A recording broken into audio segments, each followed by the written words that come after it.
زمانہ پوچھنے لگا مولانا کون نانا کون نواسا کون نانا کون دیتا ہوں کہ دیکھو شیعہ تھوک پھینک کر پانی نہیں دیتے.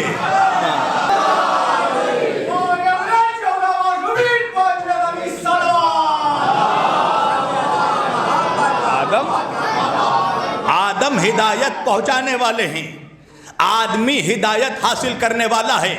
تو کائنات میں سب سے پہلے اللہ نے آدم کو ہادی بنا کر بھیجا. اچھا کتنے ہادیوں کو بھیجا؟ کا ایک مرتبہ آدم سے جو سلسلہ شروع کیا تو سرور عالم تک سرکار خاتم تک وہ سلسلہ اللہ نے جاری رکھا. کیا کیا؟ کا 1,24,000 نبیوں کو بھیجا. کیا بھیجا؟ کس لیے بھیجا؟ کا ہدایت کے لیے بھیجا تاکہ بندوں تک ہدایت پہنچایا جا سکے. اور جب زمین پر اللہ نے ہادیوں کو بھیجا تو فقط ہادی بنا کر نہیں بھیجا، انہیں کائنات کا وارث بھی بنا کر بھیجا. اور جب بنا کر بھیجا تو اللہ نے ان کو ایک منصب بھی عطا کیا.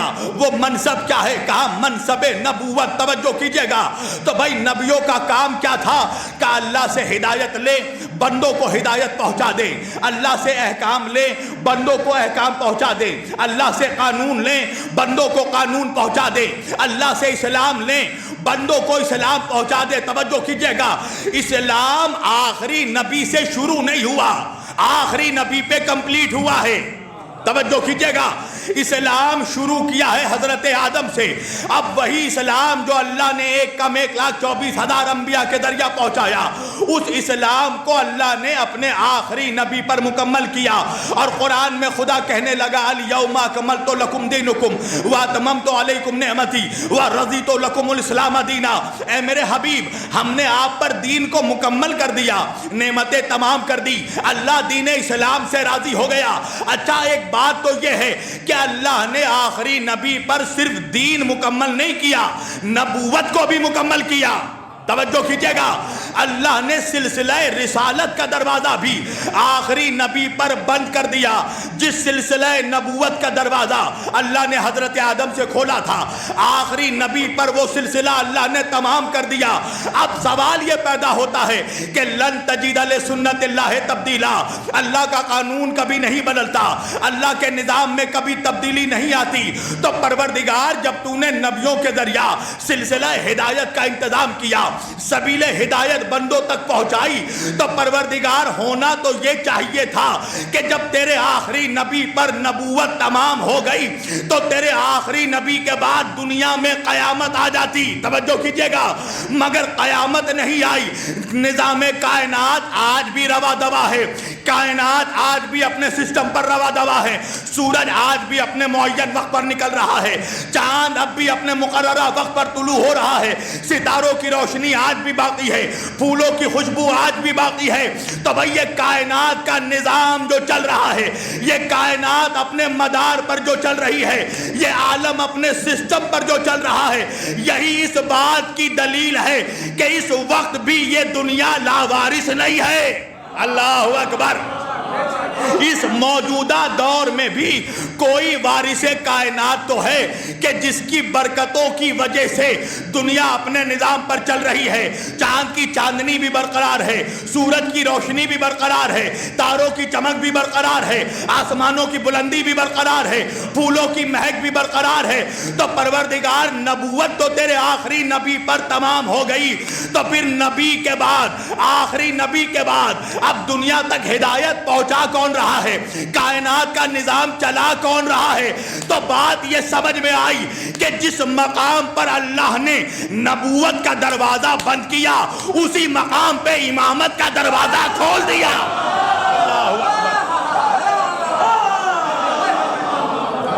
جس مقام پر اللہ نے دروازہ باب نبوت کو بند کیا، باب امامت کو کھول دیا، تو پروردگار ضرورت کیا تھی؟ لن تجد لسنت اللہ تبدیلا.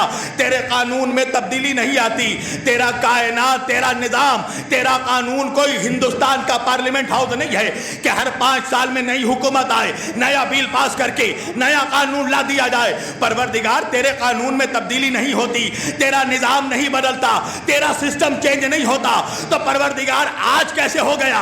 اللہ تو نے جب ازل سے نبیوں کے ذریعہ کائنات کی ہدایت ہدایت فرمائی تو قیامت تک نبیوں کو بھیجتا، یہ نبیوں کو روک کر اماموں کو کیوں بھیجا؟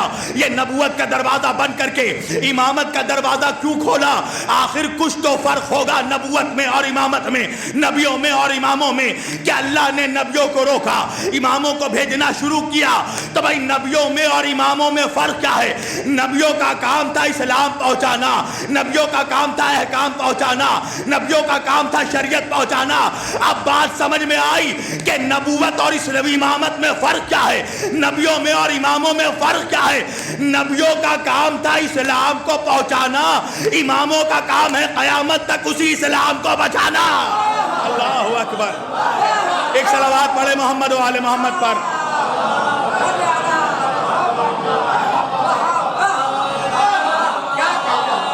نبیوں کا کام تھا اسلام پہنچانا، اماموں کا کام ہے اسی اسلام کو بچانا۔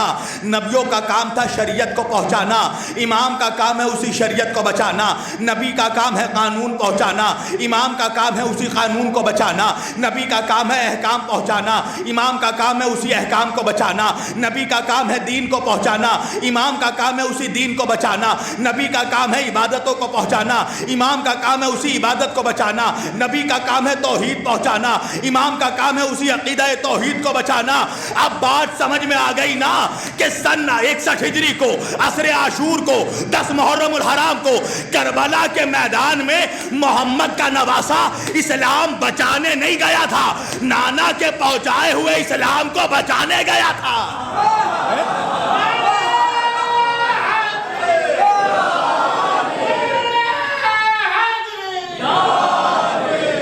حسین اسلام پہنچانے نہیں آئے کربلا میں، حسین اسلام کو بچانے کے لیے آئے، اس لیے کہ نانا رسول ہے، نواسا امام ہے۔ نانا کا کام ہے اسلام کو پہنچانا، نواسے کا کام ہے اسی اسلام کو بچانا۔ نانا کا کام ہے شریعت کو پہنچانا، نواسے کا کام ہے اسی شریعت کو بچانا۔ نانا کا کام ہے قانون کو پہنچانا، نواسے کا کام ہے اسی قانون کو بچانا۔ نانا کا کام ہے احکام کو پہنچانا، نواسے کا کام ہے اسی احکام کو بچانا۔ نانا کا کام ہے قرآن کو پہنچانا، نواسے کا کام ہے اسی قرآن کو بچانا۔ نانا کا کام ہے نمازوں کو پہنچانا، نواسے کا کام ہے اسی نماز کو بچانا۔ نانا کا کام ہے روزوں کو پہنچانا، نواسے کا کام ہے انہی روزوں کو بچانا۔ نانا کا کام ہے حج کو پہنچانا، نواسے کا کام ہے اسی حج کو بچانا۔ نانا کا کام ہے زکوٰۃ کو پہنچانا۔ اللہ جانے میں بند مکان میں پڑھ رہا ہوں یا کھلے میدان میں پڑھ رہا ہوں، بھائی نانا کا کام ہے زکوٰۃ پہنچانا، نواسے کا کام ہے زکوٰۃ کو بچانا۔ نانا کا کام ہے کلمے کو پہنچانا، نواسے کا کام ہے اسی کلمے کو بچانا۔ اب زمانہ پوچھنے لگا مولانا کون نانا کون نواسا، کون نانا کون نواسا؟ ایک جملے میں جواب دے رہا ہوں، ارے نہ اس نانا کے جیسا کوئی نانا ہوا، نہ اس نواسے کے جیسا کوئی نواسا۔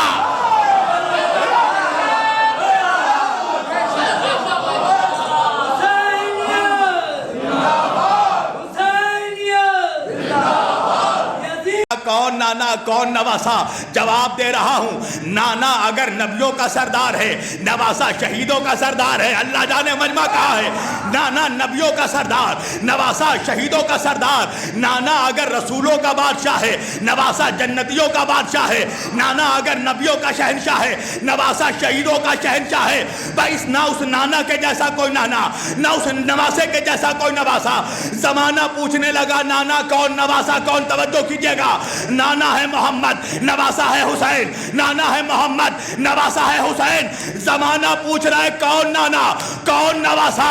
تاریخی جواب دینے لگا ہوں، ارے نانا وہ ہے جو شب معراج عرش پر قدم رکھ دے تو اسے عرش معلیٰ بنا دے۔ نواسا وہ ہے جو عصر عاشور زمین پر قدم رکھ دے تو اسے کربلا معلیٰ۔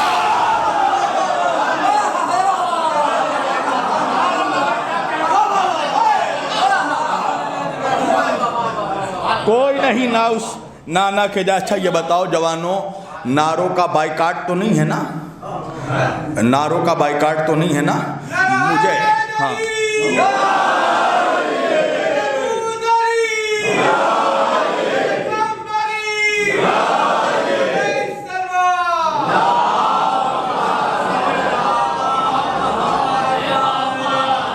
مجھے وہ مجلس سمجھ ہی میں نہیں آتی جہاں نعرہ حیدری نہ لگے۔ ہاں توجہ کیجئے گا، سب مل کر اس کا ساؤنڈ بڑھاؤ بھائی، تھوڑا ساؤنڈ بڑھاؤ، اس کا ساؤنڈ بڑھاؤ اس کا یار.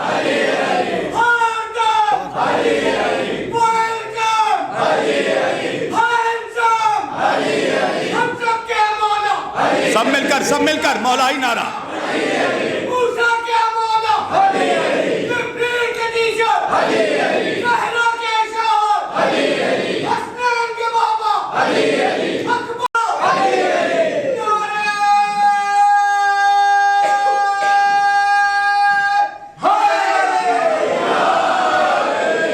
دوسروں کو بوڑھوں کو قرآن کی اتنی آیتیں یاد نہیں ہیں جتنے میرا نوجوانوں کو علی کا نعرہ یاد ہے. یہ کرم ہے اس مجلس کا. توجہ. تو امامت کا کام ہے شریعت کو بچانا. امامت کا کام ہے شریعت کو بچانا، رسول کے پہنچائے ہوئے شریعت کو بچانا، نبی کے پہنچائے ہوئے شریعت کو بچانا. تو یہ بتاؤ کہ کائنات تک جو محافظ شریعت ہے، اللہ اس عہدہ امامت پر کسی غیرے کو بیٹھا دے گا؟ اور سنو، اس وقت تک قیامت قائم نہیں ہو سکتی جب تک وقت کا امام ظہور نہ کر جائے. توجہ کیجئے گا، عقیدہ امامت یہ کوئی چھوٹی موٹی شے نہیں ہے. آج جو پورے دنیا میں مسلمانوں کا حال ہو رہا ہے عالمی پیمانے پہ، جو حالات حاضرہ آپ دیکھ رہے ہیں، لبنان کے حالات ہوں، فلسطین کے حالات ہوں، یہ وجہ یہی ہے کہ آج امت حقیقی امامت سے ہٹ چکی ہے. جو ایکچوئل لیڈرشپ ہے اس لیڈرشپ سے مسلمان ہٹ چکا ہے. آپ دیکھیے ابھی کچھ سال پہلے سن 2012 آپ کو یاد ہوگا، تمام میڈیا والے چیخ رہے تھے، پکار رہے تھے، ساری دنیا کے لوگ پریشان، ہر قوم کا انسان پریشان. کیا ہوا بھائی؟ کیا ہو گیا؟ کیا بات ہو گئی؟ کہا مولانا قیامت آنے والی ہے. توجہ کیجئے گا، یاد ہوگا آپ کو 2012 میں ہر طرف چاروں طرف چرچے، میڈیا میں شور، قیامت آنے والی ہے، قیامت آنے والی ہے، قیامت آنے والی ہے. سب پریشان، سب خوف زدہ، سب ڈرے ہوئے ہیں، ہر قوم کا انسان خوف زدہ ہے. کیوں بھائی؟ قیامت آنے والی ہے. مگر دنیا نے اس وقت بھی یہ دیکھا کہ جہاں تمام دنیا کے قومیں، تمام دنیا کے انسان جس وقت بے چین تھے، علی والے اطمینان میں تھے، ہم علی والے مطمئن تھے. میڈیا والوں نے ہم سے بھی پوچھا کہ مولانا آپ پریشان نہیں ہوتے؟ ساری دنیا کے لوگ بے چین ہیں کہ قیامت آنے والی ہے، آپ علی والوں کو سکون کس لیے ہے؟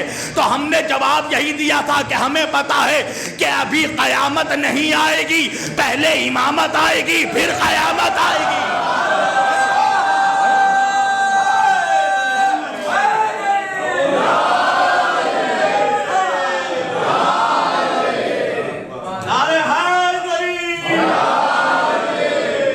پہلے امامت آئے گی، پھر قیامت آئے گی.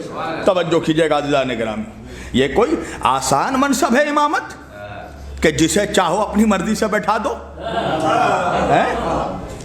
بھئی کائنات کی امامت تو چھوڑ دو، یہ جو تم اپنے محلے میں مسجد بناتے ہو نا، اس مسجد کی امامت کے لیے بھی شریعت میں پہلی شرط ہے عدالت. توجہ کیجئے گا. اس کا مطلب یہ ہے کہ کوئی غیر عادل مولوی امام بھی نہیں بن سکتا. کوئی بے انصاف مسجد کا امام نہیں بن سکتا، تو زمانے کا امام کیا بنے گا؟ بھائی قرآن پڑھو، اللہ کہہ رہا ہے حضرت آدم سے لا تقربا هذه الشجرہ فتکونا من الظالمین. آدم خبردار اس درخت کے قریب مت جانا ورنہ تم ظالموں میں سے ہو جاؤ گے. ارے توجہ کیجئے گا، اللہ نے کہا آدم اس درخت کے قریب مت جانا. تو سوال یہ پیدا ہوتا ہے کہ جنت میں آدم پر جب ہر شے حلال تھی تو اللہ نے اس درخت کے قریب جانے سے روکا کیوں؟ تو محدثین نے لکھا وجہ یہ ہے کہ وہ درخت زہرا کی ملکیت تھی. اللہ جانے کانپور کہا ہے. بھائی آدم نے کیا کیا تھا؟ درخت پورا نہیں استعمال کیا، درخت کا ایک گندم کھایا. تو سوال تو یہی ہے مولویوں، جو زہرا کا ایک گندم کھا لے وہ جنت سے نکالا گیا، تو جو پورا باغ کھا جا.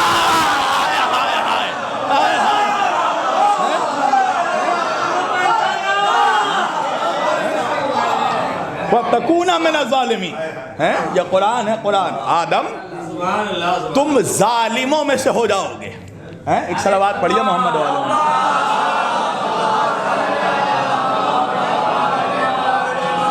اچھا آپ بھی سوچتے ہوں گے نا بھائی شبیر وارسی کتنا پیاسا ہے، جب دیکھو ہر وقت پانی پیتا رہتا ہے۔ میں پانی نہیں پیتا ہوں، کچھ منحوسوں کو جواب دیتا ہوں کہ دیکھو شیعہ تھوک پھینک کر پانی نہیں دیتے۔ جو سمجھ گئے وہ تو صلوات پڑھے محمد و آل محمد پر۔ فَتَكُونَ مِنَ الظَّالِمِينَ، فَتَكُونَ مِنَ الظَّالِمِينَ، تم ظالموں میں سے ہو جاؤ گے۔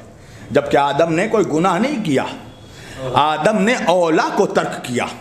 بہتر یہ تھا کہ نہیں کھاتے مگر کھا لیا، ترک اولا کیا، کہا فَتَكُونَ مِنَ الظَّالِمِينَ، تم ظالموں میں سے ہو جاؤ گے۔ اچھا آدم نے خود قبول کیا، حضرت آدم کی دعا قرآن میں موجود ہے، ربنا ظلمنا انفسنا وَإِن لَّمْ تَغْفِرْ لَنَا وَتَرْحَمْنَا لَنَكُونَنَّ مِنَ الْخَاسِرِينَ، پروردگار اے میرے رب مجھ پر رحم فرما، میری توبہ کو قبول فرما، میری مغفرت فرما، ورنہ میں خسارہ اٹھانے والوں میں سے ہو جاؤں گا۔ توجہ کیجئے گا، تو آدم نے کیا کیا؟ آدم نے اپنے نفس پر ظلم کیا۔ توجہ، بہتر یہ تھا کہ نہیں کھاتے۔ اچھا چلو پھر قرآن آگے سمجھاتا ہوں میں آپ کو۔ پھر قرآن میں اللہ کہہ رہا ہے، ایک دعا ہے حضرت یونس علیہ السلام کی، اکثر آپ اور ہم پڑھتے ہیں نا، مشکلات میں اس کا ورد کرنا مشکلات سے نجات کا سبب بنتا ہے۔ کیا ہے؟ لا الہ الا انت سبحانک انی کنت من الظالمین۔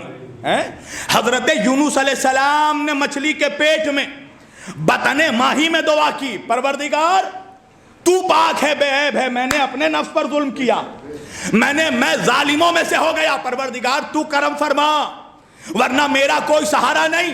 پڑھو قرآن، اللہ کہہ رہا فَلَوْ أَنَّهُ كَانَ مِنَ الْمُسَبِّحِينَ فَلَوْ أَنَّهُ كَانَ مِنَ الْمُسَبِّحِينَ لَلَبِثَ فِي بَطْنِهِ إِلَى يَوْمِ يُبْعَثُونَ، اگر یونس بطن ماہی میں یہ کلمات نہ پڑھتے تو قیامت تک اللہ کہہ رہا ہے یونس مچھلی کے پیٹ میں رہتے۔ توجہ کیجئے گا، تو سوال یہ ہے مولوی کہ اگر مچھلی کے پیٹ میں رہتے تو زندہ رہتے نا؟ ارے کہاں ہے مجمع؟ تو اللہ قیامت تک اپنے نبی کو مچھلی کے پیٹ میں زندہ رکھ سکتا ہے نا؟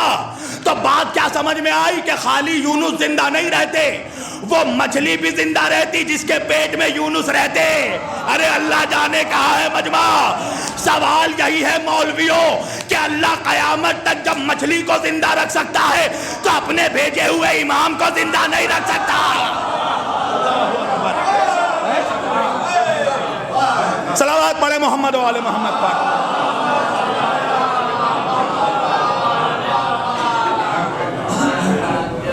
فَلَوْ أَنَّهُ كَانَ مِنَ الْمُسَبِّحِينَ لَلَبِثَ فِي بَطْنِهِ إِلَى يَوْمِ يُبْعَثُونَ، قیامت تک یوم یبعثون تک یونس مچھلی کے پیٹ میں رہتے اگر یہ کلمات نہ کہتے۔ تو بات کیا سمجھ میں آئی کہ آدم کو اللہ نے نبوت دی مگر آدم کو امامت نہیں دی۔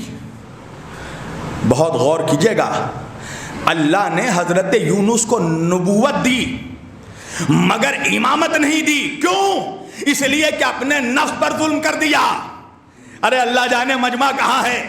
اندازہ یہیں سے لگانا کہ اللہ جب منصب امامت اپنے معصوم نبیوں کو عطا نہیں کرتا تو عرب کے بدوؤں کو کیا دیتا؟ آئے ہائے ہائے ہائے ہائے ہائے ہائے۔ صلوات پڑھے محمد و آل محمد پر۔ بھائی معصوم ہے، معصوم ہے، صاحب عصمت ہے، معصوم نبیوں کو نہیں دیا اس لیے کہ نفس پر ظلم کیا۔ توجہ، حضرت یوسف کو امامت نہیں ملی، کیوں؟ ایک لمحے کو دیر کر دی باپ کے احترام میں کھڑے ہونے میں۔ توجہ کیجئے گا، بھائی تاریخ پڑھیے، تمام نبیوں میں اللہ نے امامت اگر کسی کو دی تو ابراہیم کو امامت دی۔ حضرت ابراہیم علیہ السلام کو اللہ نے امامت دی، اور جب امامت دی تو پروردگار قرآن میں کہنے لگا وَإِذَا ابْتَلَىٰ إِبْرَاهِيمَ رَبُّهُ بِكَلِمَاتٍ فَأَتَمَّهُنَّ فَقَالَ إِنِّي جَاعِلُكَ لِلنَّاسِ إِمَامًا، ابراہیم سے ہم نے کچھ امتحان لیا کلمات کے ذریعہ، ابراہیم امتحان میں کامیاب ہوئے۔ اللہ کہہ رہا فَقَالَ إِنِّي جَاعِلُكَ لِلنَّاسِ إِمَامًا، تو ہم نے ابراہیم کو زمانے کا امام بنا دیا، انسانوں کا امام بنا دیا۔ ایک بات تو یہاں پر بھی سمجھ میں آ گئی نا کہ امام بنانا اللہ کا حق ہے، ملا کا حق نہیں ہے۔ ہائے ہائے ہائے، امام بنانا یہ قرآن ہے، قرآن امام بنانا یہ ملا کی اتھارٹی نہیں ہے، یہ اللہ کا اختیار ہے. فقال انی جاعلک للناس اماما. ابراہیم ہم نے تمہیں امامت عطا کی, ہم نے تمہیں منصب امامت پر فائز کیا. فوراً بعد جب اس آیت کو پڑھیں گے ابراہیم نے اللہ سے دعا کی, علیہ السلام نے کیا دعا کی؟ اے پروردگار وقال من ذریتی, پروردگار میری ذریت میں بھی یہ منصب پہنچانا, میری اولادوں تک بھی امامت پہنچانا, میری اولادوں کو بھی امام بنانا. اللہ نے کیا کہا؟ فقال لا ینال عہد الظالمین. ٹھیک ہے ابراہیم, نبی کی دعا رد نہیں ہوتی, ہم تمہاری ذریت تک امامت پہنچائیں گے, مگر اگر تمہاری ذریت میں بھی کوئی ظالم ہوا, توجہ کیجئے گا, تو قالا لا ینال عہد الظالمین, یاد رکھنا یہ عہدہ ظالموں تک نہیں پہنچے گا. ارے مجمع کہاں ہے؟ یہ عہدہ ظالموں تک نہیں پہنچے گا. اب جا کر قرآن پڑھنا, ظلم کی کئی قسمیں اللہ نے بتائی ہیں, اس میں سے ایک قسم یہ ہے کہ بت پرستی کرنا بھی ظلم ہے. توجہ کیجئے گا, بت پرستی کرنا بھی ظلم ہے. یہی وجہ ہے کہ جب میرا نبی بتوں کو توڑنے گیا تو کسی اور کو نہیں لیا, علی کو لیا. ارے توجہ کیجئے گا بھائی, پوری توجہ. مولا علی کو لے کر گئے. میں کہوں گا یا رسول اللہ کسی اور کو کیوں نہیں لے کر گئے, فقط علی کو کیوں لے کر گئے؟ وجہ یہ ہے کہ اگر نبی علی کے علاوہ کسی اور مسلمان کو بتوں کو توڑنے کے لیے لے کر جاتے تو کعبے کے بت پرست اس سے کہتے کہ آج ان بتوں کو توڑنے آیا ہے, کل تک تیرے باپ دادا جس کو سجدہ کرتے تھے. ہائے ہائے ہائے, اللہ اکبر. آج ان بتوں کو توڑنے آیا ہے, کل تک تیرے باپ دادا جس کو سجدہ کرتے تھے. اس کا مطلب یہ ہے کہ مکے کے بت پرست بھی جانتے تھے کہ ہمارے باپ دادا اور ہیں, علی کے باپ دادا. ہائے ہائے ہائے.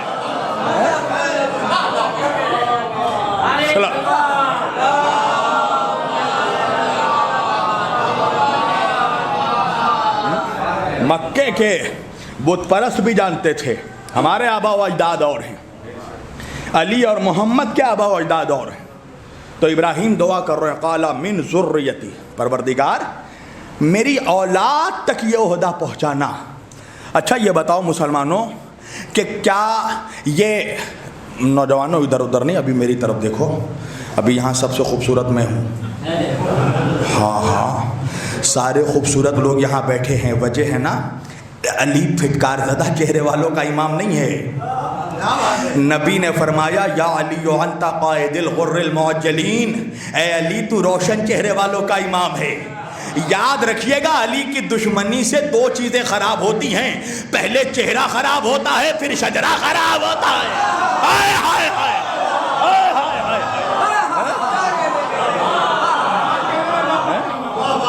ایک باواز بلند صلوات پڑھے محمد و آل محمد.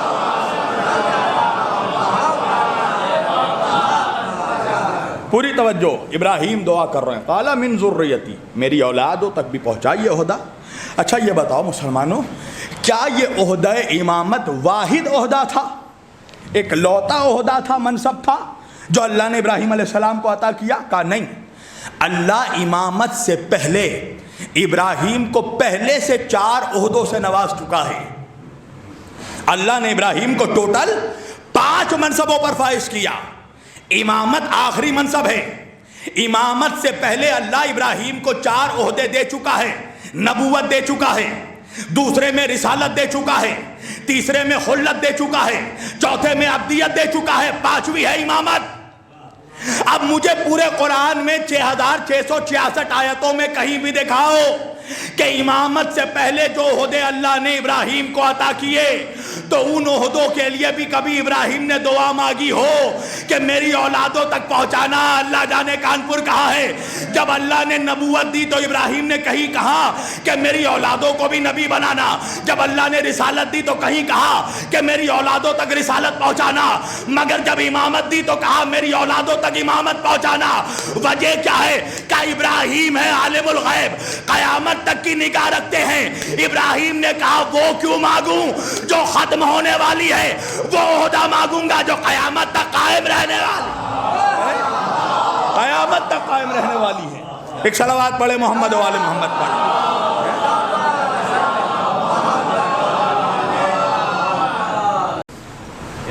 رسالت ایک مقام پر رک جائے گی، امامت کو قیامت تک باقی رہنا ہے. ابراہیم نے کہا دعا مانگوں گا تو امامت کی دعا مانگوں گا. خوش ہو گئے ابراہیم علیہ السلام. بھائی خوش ہوئے تبھی تو دعا مانگی نا کہ اللہ میری اولادوں کو بھی امام بنانا. اچھا اب اگر مجھ سے آپ پوچھیں تو میں اپنے وکیلانہ تیور سے یہ کہوں گا کہ ابراہیم کو خوش نہیں ناراض ہونا چاہیے تھا. کیوں کہ پروردگار دولت نمرود کے پاس، بادشاہت نمرود کے پاس، تخت نمرود کے پاس، فوج نمرود کے پاس، لشکر نمرود کے پاس، ہتھیار نمرود کے پاس، طاقت نمرود کے پاس، اختیار نمرود کے پاس، اور مجھے امامت دے رہا ہے. مگر ابراہیم ناراض نہیں، خوش ہوئے. اور ابراہیم کا خوش ہونا بتا رہا ہے کہ امامت اور ہے، اقتدار اور ہے. اللہ جانے کاش یہ جملہ آپ سمجھ جاتے. ابراہیم کا مسکرانا، خوش ہونا، دعا کرنا یہ بتا رہا ہے کہ حکومت اور ہے، امامت اور ہے. توجہ کیجئے گا، اللہ نے ابراہیم علیہ السلام کو امامت جیسے عہدے سے نوازا ہے. اللہ اکبر. یہ کوئی آسان عہدہ نہیں کہ اللہ ایسے ہی کسی کو عطا کر دیتا. اچھا امام ہوتا کیا ہے بھائی؟ امامت کی امپورٹنس کیا ہے؟ یہ تو آج کے زمانے میں سمجھنا مشکل نہیں ہے.